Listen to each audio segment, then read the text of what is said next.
When we speak of the PreSocratics, we are referring to thinkers who lived before Socrates. Their work looks less formal and systematic than the philosophy that came later, but it contained the first sparks of logical inquiry in the Western world. They blurred the boundaries between science, religion and myth, yet they were united by a desire to explain the world through reason as well as story.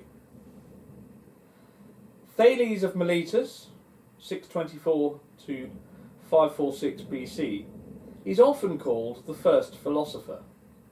We know of him only through reports, but he was a genuine polymath.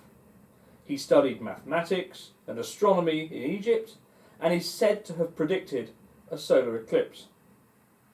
He almost certainly used what we now call the Saros cycle, an interval of about 18 years, 11 days and 8 hours, after which eclipses repeat. Because of the additional 8 hours, each recurrence of the cycle appears about a third of the way round the globe from the previous one. Thales' attention to detailed observation and calculation marked a step away from myth towards science. He also concluded that water was the fundamental substance of life, and he suggested that all things are full of gods, that hidden forces like magnetism are manifestations of souls in magnets.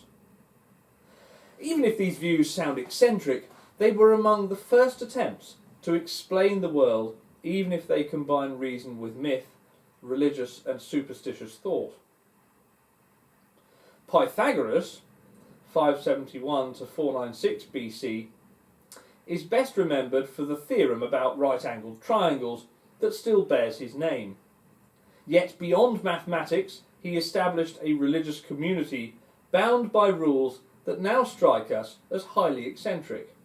Do not eat beans, do not let swallows share your roof, and do not leave the mark of a pot in the ashes of a fire. At the heart of his philosophy was a dualist conception of human beings as composed of body and soul. The soul, he believed, is immortal and capable of migrating into other creatures, a doctrine known as metempsychosis. He also held that what has happened once will happen again, an idea later echoed in Nietzsche's doctrine of eternal recurrence. Because a soul might reappear in an animal, Pythagoras warned against eating meat, which provided one of the earliest arguments for vegetarianism. Alongside this mysticism, he taught that numbers were the principles underlying all things, and that reality was structured through fundamental opposites, odd and even, light and dark, male and female. Here we find rational insight and superstition woven together, which seems to be an expression of a human need to seek explanations that demystify existence. Sometimes this produces rigorous theories, as in Pythagoras' mathematics. At other times it produces speculative rules and imaginative beliefs. In both cases, the same impulse is at work, the desire to make sense of ourselves and our place in the world. Much the same still occurs today. Anaximander, 610 to 546 BC, a pupil of Thales, created the first map of the world and invented the sundial. He thought the earth was shaped like a cylinder and that the heavenly bodies were giant rings of fire with holes through which we see the sun, moon and stars. More remarkably, he speculated that humans could not always have existed in their present form. Because human infants need long care, he proposed that our species must have developed from fish-like creatures. It is not Darwin, but it is an early attempt at evolutionary thinking. Xenophanes, 570 to 478 BC, turned his attention to religion. He criticised Homer's portrayal of the gods as deceitful and adulterous. He argued that if horses or cows could draw, they would picture the gods in their own likeness. In place of these anthropomorphic deities, he believed in one eternal, infinite, non-spatial God. He also noticed fossils of sea creatures high in rocks and concluded that the earth must once have been covered by water. Long before the advent of modern science, there is the basis of geological thinking. Heraclitus of Ephesus, 535 to 475 BC, is remembered for the phrase "everything flows." He believed the world is an ever-living fire, constantly in flux. Change itself is the unifying principle, what he called the logos. For him, opposites defined one another. Health is meaningful only because of sickness. The path up is the same as the path down because there could not be one without the other. Heraclitus is also famous for the claim that you can never step into the same river twice. At first sight, this sounds paradoxical, but it raises the important issue of conceptual analysis. From Heraclitus' point of view, the river is always changing. Its waters are constantly moving, so when you step into it again, you are stepping into something different each time. Yet one might also argue that precisely because a river is defined by its continual movement, it does remain the same river each time you return to it. Unlike a lake, whose stillness is part of its identity, a river is characterized by flow. So whether the claim "you can never step into the same river twice" is true or false depends on how we understand the concept of a river.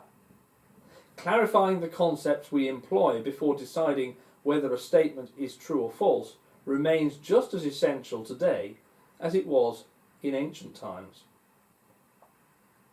Parmenides, 515 to 450 BC, by contrast, argues that change is an illusion. Nothing comes from nothing, he claimed, and being cannot pass into non-being.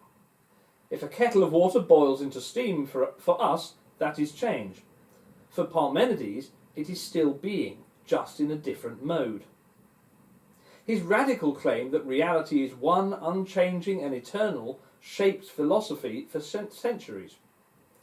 To make this idea clearer, think about walking. You might walk quickly and then walk slowly, but in both cases you are still walking. The activity has changed in quality, but it has not ceased to be walking. In the same way, when something changes from water to air, it still remains within the realm of being. For example, when a kettle of water boils into steam, Heraclitus might describe this as the death of water and the birth of air, but Parmenides insists it was not the death or birth of being itself. For him, nothing ever comes into or goes out of existence. All changes are simply changes within being, not transitions from non-existence to existence or the other way around. Zeno of Elea, 490 to 430 BC, is best known for his paradoxes, which challenge our ordinary idea of motion and infinity. The most famous is Achilles and the tortoise. Achilles runs faster, but each time he reaches where the tortoise was, the tortoise has moved a little further ahead. The gap is infinitely divisible, so Achilles can never quite overtake. Another paradox claims that to walk across a stadium, you must first reach the halfway point, then halfway again, and so on forever, suggesting you could never reach the end. These puzzles were not meant as party tricks, but as reflections on the logical difficulties that exist between the observable physical world and the practice of mathematics. Finally, Empedocles, 494 to 434 BC, of Sicily. He blended science, politics and myth. He refused kingship, worked as a physician, and claimed that all things are composed of four elements: earth, air, fire and water, held together by love and separated by strife. Convinced he was divine, Empedocles leapt into Mount Etna to prove it. Quite whether or not such proof was achieved is a matter for argument. Taken together, the PreSocratics show a striking mixture: rational inquiry, mythic imagination, and more or less justifiable speculation. They asked what the world is made of, how it changes, where human beings come from, how one ought to live, and whether or not there is a divine reality.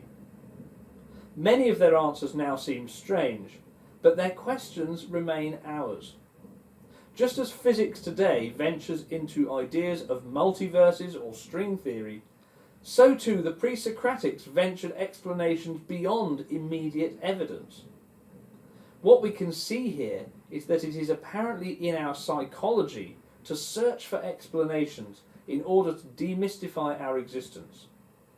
That same drive which animated the PreSocratics still shapes us today.